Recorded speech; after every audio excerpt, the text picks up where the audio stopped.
still kind of marinating on everything you've been saying, and it was directly pertaining to my question, which I think well, it didn't go away; it evolved. I think it evolved. So just trying to figure it out a bit. Yeah, because you were kind of talking about love and innocence, which is exactly what I was going to come to you about. And yeah,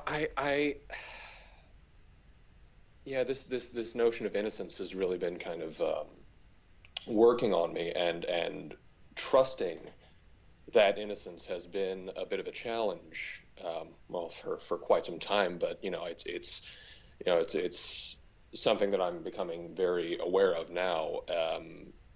That yeah, that in life there is this sort of movement towards being an artist and being a lover, and having these very innocent sort of intentions that kind of get hijacked by the mind and by this sort of gut wrenching fear.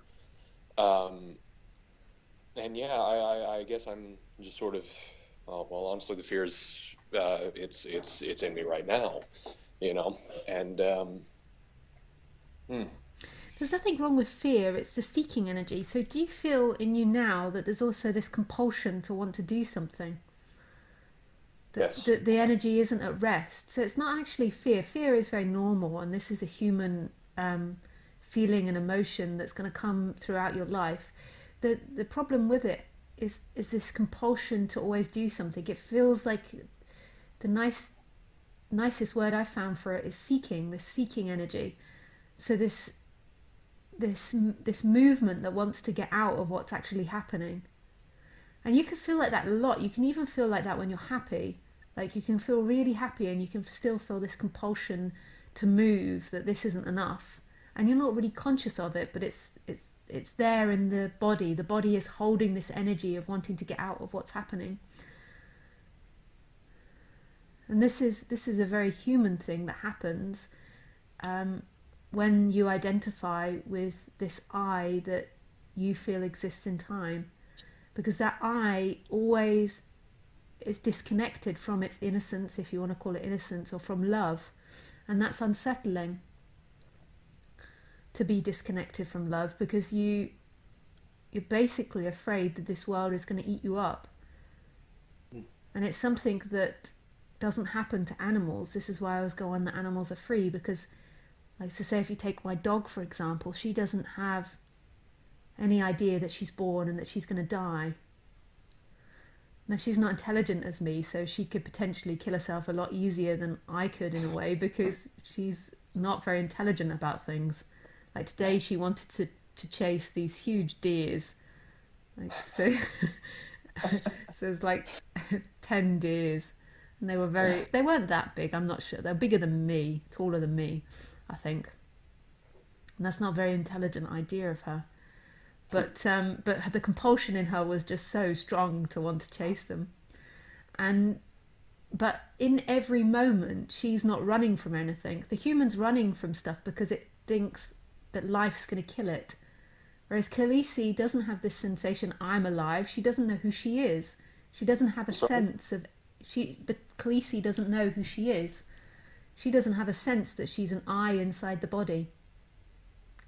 She doesn't have a sense Oh, your that, dog. yeah, sorry, my Sorry. dog Khaleesi. Yeah. Yeah. Okay. She has no sense of who she is. She's just innocently experiencing the world. So then, therefore, when she sits, she's just sitting. When she's walking, she's just walking. When she's barking, she's just barking. When she's chasing, she doesn't chase the postman, but what she does is she runs up and down the house when the postman's there. Hmm. And when she's doing that, she's doing that. And she doesn't have a sense of seeking to try and get out of her experience, even if it's a negative experience, like even if it's pain or fear or anxiety, because where would she go? She can't imagine somewhere else. This seeking energy always comes from trying to imagine something else, but you're not even really conscious of it. It's just a happening. Your body just can't rest back into presence. It can't just rest. It's always got to be on the move and do something. And I think our society sort of fits in nicely with that. Like our society is set up to always be on the go and doing something. I even feel that by the invention of the internet, which I think is brilliant, I love the internet and I love what we can share and what we can do. But by the invention of it, we've come to rest even less. Like by the invention of TV, of radio, of TV. So now we're always doing something. Our idea of resting is watching TV or browsing the internet. Like it's always activating the mind, the thinking mind. So we've always got this energy of agitation from morning to night, just very slight, even in happiness, even when you're at a party and you're enjoying yourself. There's always this slight agitation that's looking for more, more, more, more. And all other animals don't have that because they have no sense of time. They have no sense of moving through time and getting somewhere. So whatever they experience 100%. And to go back to innocence, that's what you have to do, is to be whatever you are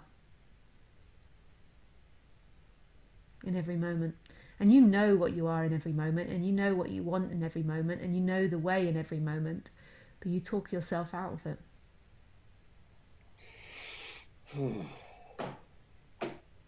Yeah, there's that fear again. Yeah. Um, yeah. Why does it bring up fear? Uh, yeah, I mean, I think it goes back to the trust thing, just not trusting life, not Yeah. trusting. Um, yeah, I don't know. I think there's just kind of this, how do you say? I don't know, like I've tallied it up in my mind and I've been betrayed more than I've been held by life. Yeah. Or at least the feeling of it. I'm sure if I did an actual tally, like it wouldn't be true, but Yeah. And if you interpreted all the events correctly, it wouldn't be true at all. You'd see that life was never against you. The, the idea that life is against you is something you've learned. So with Khaleesi, okay, so Khaleesi's the dog. So if we go back to her, when she was a puppy, I saved her from the fate of having her leg chopped off. So the people, the Thai people where we lived in Thailand, they wanted to chop off her leg because she was considered a chicken hunter, and that was the solution. Because you chopped off their leg, and then they can't run fast enough to catch the chickens. So you'd see every few dogs, or you'd see it quite often that they'd have their paw or their leg chopped off. And they wanted to chop off Khaleesi's leg, but I bought her out of it. I paid them for the chicken she ate, and then I moved and with her. And then she did it again, and I was in the same situation. I paid out so much for chickens. She used to bring me them daily, dead, the little monkey. But anyway, the point is if they'd done that to her, she would no way associate that as something against her. So this is really the mentality that you've got to remember again. Khaleesi wouldn't have associated that as something against her. She didn't. She can't. She can't have that thought. That would have been the way it was. There would have been pain. She would have bled out and died, or it would have healed, or she would have got an infection. There could have been many different outcomes. But in every moment of that, she would have been fully present to it, and it would have been innocent of being good or bad. huh. And Yeah, so she's she would have been totally in love with every action because she's not left the I am, and I am is love. So even in her agony of it, it would have been totally in love. It would have been appearing in love, so she wouldn't have seen it as a negative in any way, even though it was immensely painful, and even though she is scared of Thai people or anyone that looks like they're from Thailand, so she has trauma around it, but that's not the same. She does not see it as something that was against her, as life being against her. It was innocent. The body reacts in fear at certain things, but in no way does she interpret it. So say if she was dying, so she had cancer or she was dying in pain, she wouldn't interpret that as against her. She would just go off and just deal with the pain quietly. And that wouldn't be against her. So yeah. it's actually your mind that's interpreted your events as against you. Life is actually always for you because you are life. And it's playing out exactly what it's meant to play out. It's just that you've been taught on the human level what's good things and what's bad things. And you've been taught that when bad things happen to you, there's something wrong with you, you're guilty, or someone else is guilty, and none of that's true. This is just the way we organise our society, and then it's been taken personally. Actually, life is always for you because you are that I am presence, you are love. And that life is always for you is more in line with life than life is against you, because your nature is inherently positive. So Khaleesi always goes back to that positivity. She's always that positivity of love in all the circumstances. This is why she's so, I call her the external joy, because she's always got the ability to be happy.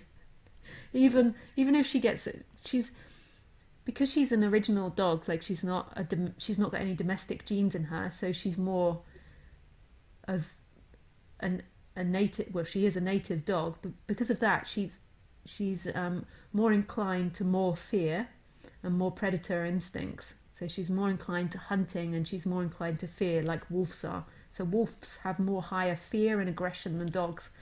So Khaleesi gets scared of a lot of things. Just me moving too quickly makes her afraid sometimes, because I drop a lot of things and she's associated that as fear.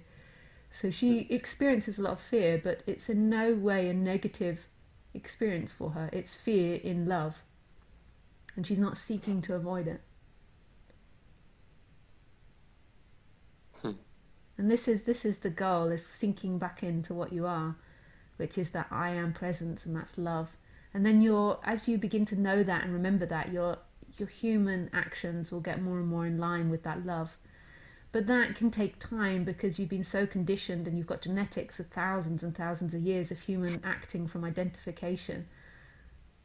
So dropping back into just acting from love takes a lot of time.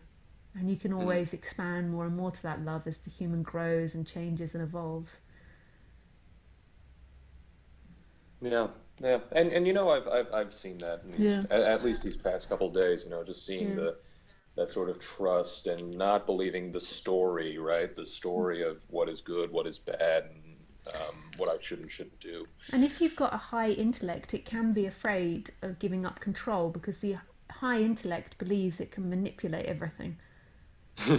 So, so giving up control can be really scary, because if you go back to your feelings of what you want in every moment, it can't control. So, say with your lover, so say um, you can fake things a lot with your lover to control them. So you might not like something they do, but you can fake it. And that's an act of control, of controlling the other person. So you can fake things in order to control their response. You might get it wrong and they might respond in an opposite way to what you think, but you're trying to second guess them in order to have a certain output from them. And we all do it, I do it, but the goal really is to come back to acting how you feel like acting in every moment, which means that you can't control them in the timeline. Because it means that if you're feeling annoyance, or if you're feeling you don't want to spend time with them, rather than faking it and pleasing them, you're honest. And that's Oh, hard, because sometimes you're not always aware of what you're feeling until afterwards. That happens with me sometimes. Like, you get overloaded by the stimuli of all the situations, so you're not aware, and then afterwards you realize you pushed your boundary. Or But it's really coming back to acting innocently. But a lot of the time I do act from that innocent place, but sometimes I get overwhelmed, and sometimes it's just not appropriate. I was in a situation today where I really didn't agree with something, but it really wasn't appropriate for me to speak out in that situation. hmm. Because you also live with people that see life very differently, and sometimes you have to weigh up their anger that will be created if you're totally honest. Like, so it's not always appropriate in front of all humans. Like like we're still living in a society that believes in separation.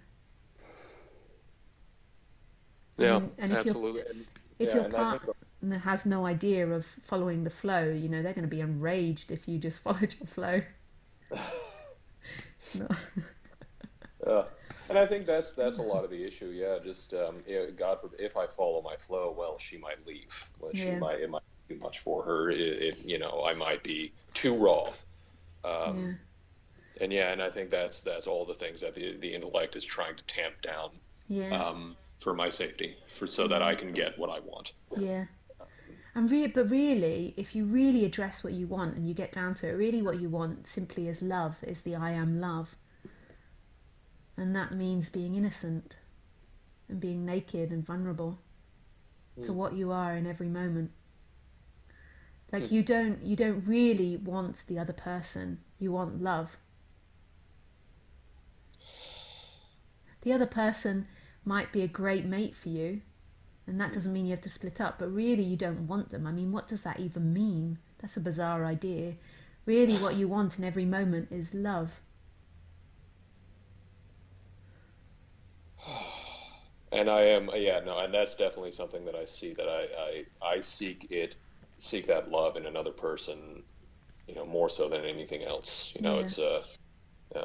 And it is really nice to get on with people, so don't mix it with pleasure. So it's really nice to get on with someone. I really enjoy that. I Yeah. don't like it when I have to tell Khaleesi off or I have to tell someone off or not be nice to them, which you do have to do. I like getting on with people. So that's a very Yeah. natural human pleasure. But so don't mistake that. What the seeking energy, the seeking for love, is this agitated energy that's trying to get love from another.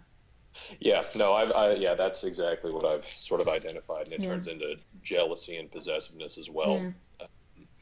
Because the Yeah. natural love can manifest as the feeling of wanting to do something or help the other, or it can Mm. also manifest. It's not like you imagine that we're totally self-centered. We're actually community animals, so we do have a big drive to be compassionate and help others. So it's not mistaking those two things. That you will have this pleasure to be in a group and to get on and to help and do things for other people. Okay, so I don't have to stay in my cave forever.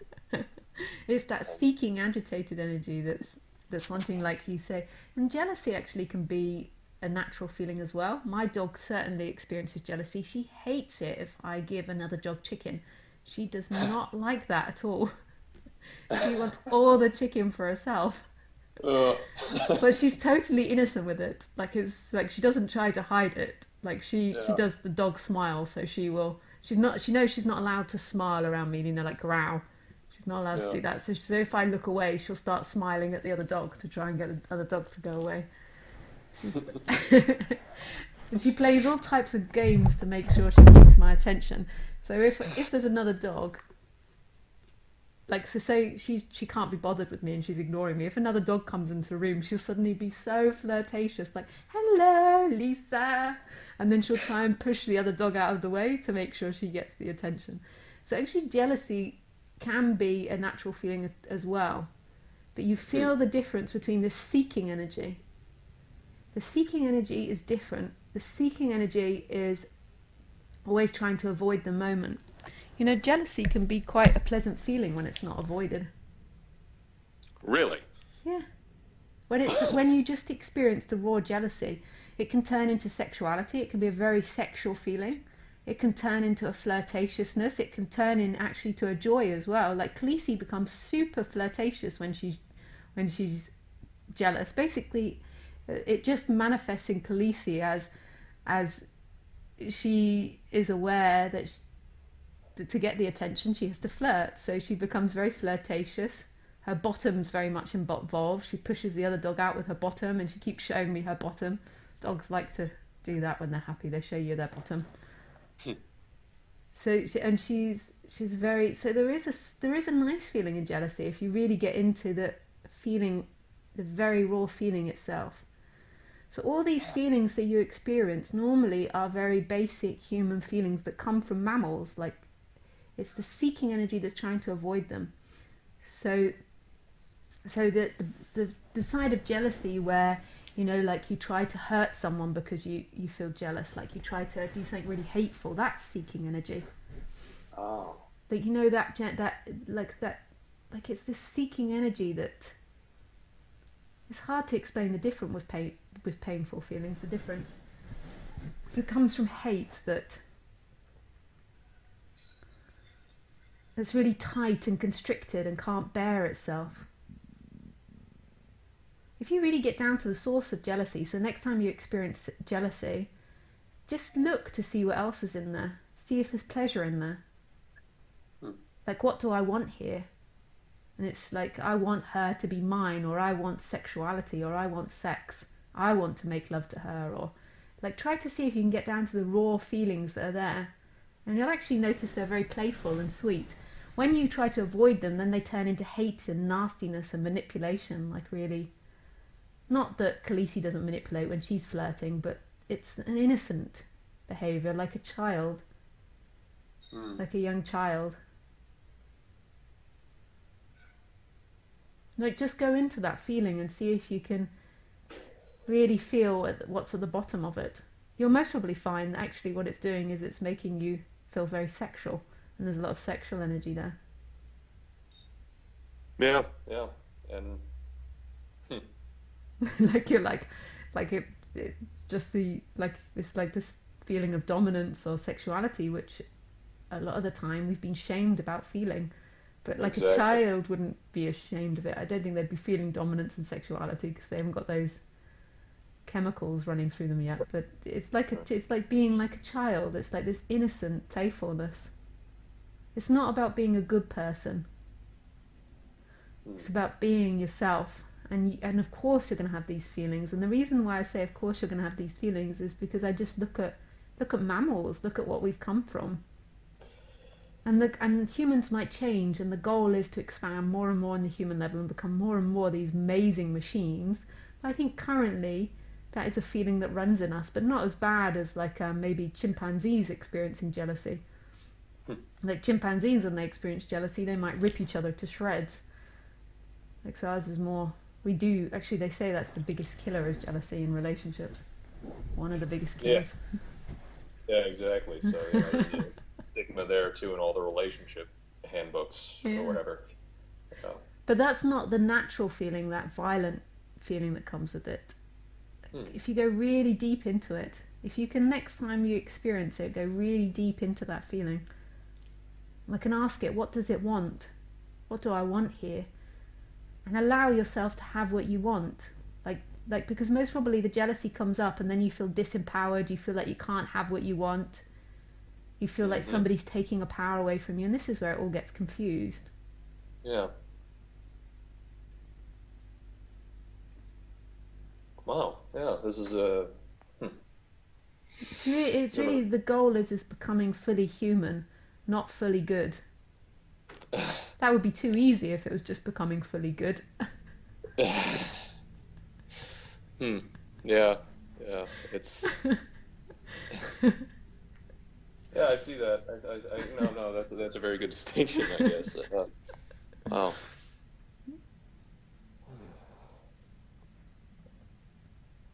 Sorry, I'm really chatty tonight. No, I was and very well, this is quiet all. earlier, and then I'm like, No, no. I mean, and I'm finding this is all very, very useful.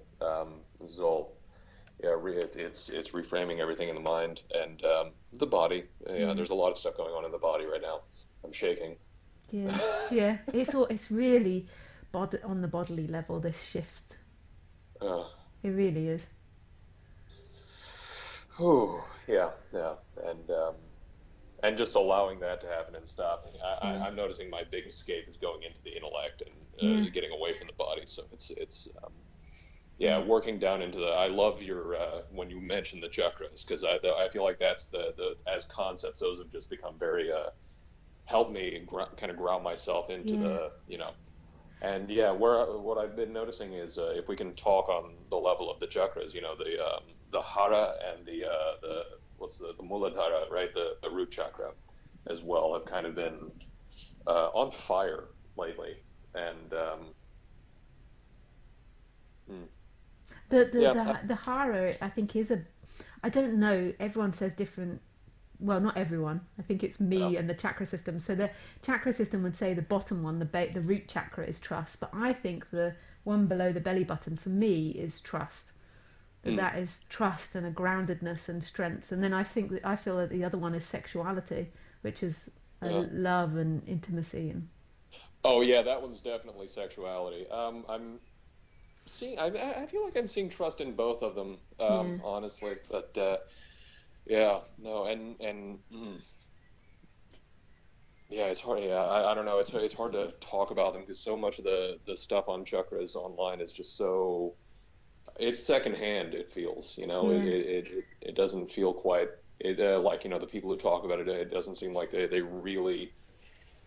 I don't know. There's a couple of folks, but Yeah, yeah, it's a little bit like what I sometimes feel therapy, that they've learnt it rather than really explored it themselves. So yeah, there exactly. are some really good. There was a really nice one that I found recently as Yeah. well that speaks about it. Hmm. Is there can you give a name or is that? I think I'd have to look it up again to see if I could go through the links again. Oh, okay, okay. I don't remember it offhand. Yeah. All right. So, but in regards to those chakras, I mean, is it just? Yeah, I guess I found that the best way to kind of deal with the energetic stuff is just to kind of breathe into it and allow it, Yeah, give it space. yeah. You know. And recognizing it, and then recognizing another possibility. So at some point you can try and shift it into the more positive side. Hmm. So, like Yeah. in the Hara, you can start saying, I do trust, life is trustworthy. But you've got to give it Hmm. space to express itself. If you Yeah. find it's getting stuck, then you can do something physical. Yeah, And like an asana. Yeah. Yeah, and Osho might be quite good to look up for that. Like, so some of his meditations, like dynamic meditation, was really super physical. And Hmm. he also talked about the chakras as well. Yeah. Yeah. But it depends if you're finding it gets stuck or not. And then breathing, prana breathing, like breathing Yeah. into it, changing or breathing rhythms, all these sorts of things can help. So you meditate with it and you let it, like you give it space. But if you notice that it keeps getting stuck, then you've got to do something physical, because otherwise you'll get addicted in this loop.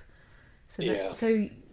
so give it space, and if it's still stuck, then look for something else. And I think maybe Osho is something really good to recommend, and doing the dynamic meditation. I don't know if you've ever heard of that before.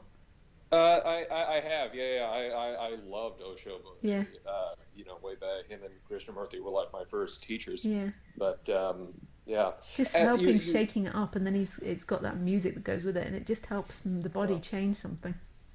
yeah, yeah, that's fantastic. And you did mention sort of, how do you say? I've heard someone else talk about this in regards to like the divine element of the chakra. Like you were saying with the hara, it's sort of like the trust, Yeah, and being able to trust life and all that. yeah. What about the say call it the divine element of the root chakra? That's Um, love to me. I mean, this is from my. It's absolute love. So you'll have felt it when you've been making love with someone before, or when you're hmm, attracted to someone. It's like love. It feels like sexuality, but actually it's love when you really feel it. And it goes all the way up. And so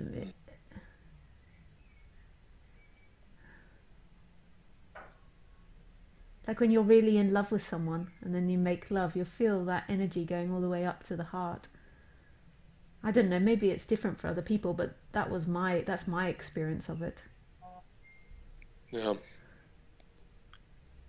Well, I'll definitely, of course, I'll always delegate to my experience, but I'll definitely use your words as a pointer, Yeah. right? Um, yeah, and thank you for your pointers. Oh, it's pleasure. Yeah, yeah. Are we done? Is there anything else? Uh, just making sure I'm not trying to escape here. Yeah, we're most hopefully done. I'm in a Okay, super chatting mood, so even when we hang up, I might go off on a subject again related. okay. I'll listen in. So, Yeah. Thank you thank very you. much for calling. All right, always Thank. a pleasure. Bye. Bye.